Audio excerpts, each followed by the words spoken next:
वहदत जाके व्यावा का कल्म पढ़ायो आका ला इलाहा इल्लल्लाह सब था पहला सिद्दीक़न थे कल्म पढ़ो मोहम्मद ते नंढड़ी उम्र वारन में अवल कल्म पढ़ो है दर्द तेरे सब था पहला सिद्दीक़न थे कल्म पढ़ो मोहम्मद ते नंढड़ी उम्र वारन में अवल कल्म पढ़ो है दर्द तेरे पैरा हर एक औरत माँ बीबी खदीजा मुझे अम्मा पहरा हर एक औरत माँ बीबी खदीजा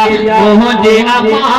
बोले पहले बोल था चौला इलाहा इल्लल्लाह शिरक जन केरे व्यादा का वहदत जाते व्यावा का कल्म पढ़ायो आका ला इलाहा इल्लल्लाह रब का खुरी महबूब दुआ मुझे ऊपर दे पहुंचा खुदा रब का खुरी महबूब दुआ मुझे ऊपर दे पहुंचा खुदा अर्ज़ ये जीत कबूल दुआ कल्म पढ़ो फारूक अता रब का खुरी महबूब दुआ मुझे ऊपर दे पहुंचा खुदा अर्ज़ ये जीत कबूल दुआ कल्म पढ़ो फारूक अता दीन जे दुश्मन तोड़ कॾियो बेबे सुनहरा जो दे अखियों दीन जे दुश्मन तोड़ कॾियो बेबे सुनहरा जो दे अखियों कोई भी पढ़े पे साफ सफा चौला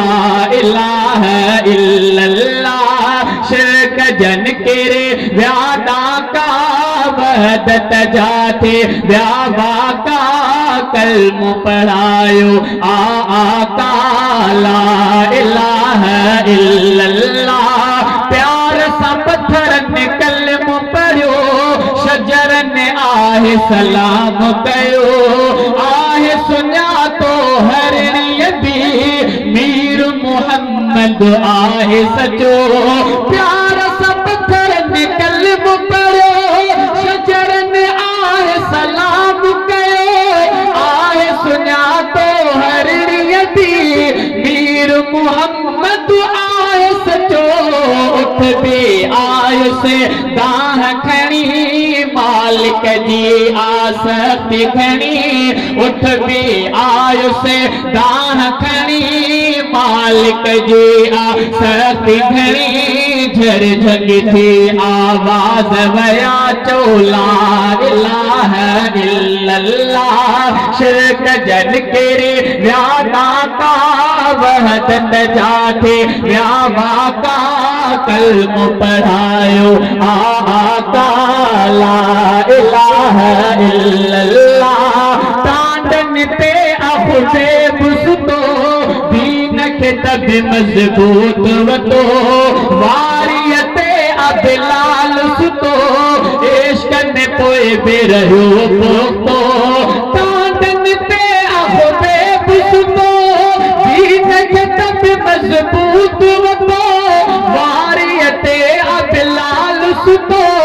इश्क में पोए बेरहो पोतो पहरा हर एक औरत माँ बेबी खदीजा मुझे अम्मा बोले पहले था ला इलाहा इल्लल्लाह शिरक जन केरे व्यादा का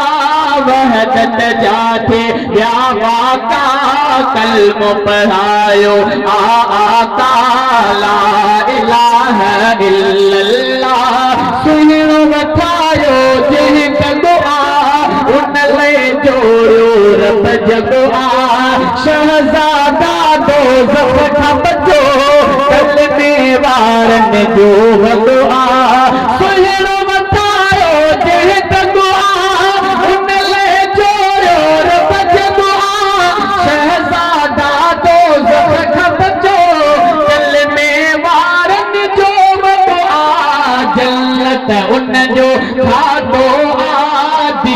सजे जो नातो आ जन्नत उन जो खातो आ दीन सजे जो नातो आ जेको पढ़े थो अॼु बि अता चोला इलाहा इल्लल्लाह शिरक जन केरे जाना का वहदत जाथे व्यावा का शिरक जन केरे व्यादा का वहदत जाथे व्यावा का कलम पढ़ायो आका ला इलाहा इल्लल्लाह अरबी अहमद नूर हुदा पहुँचायो पैगाम खुदा समझायो ये माहिल का चोला इलाहा इल्लल्लाह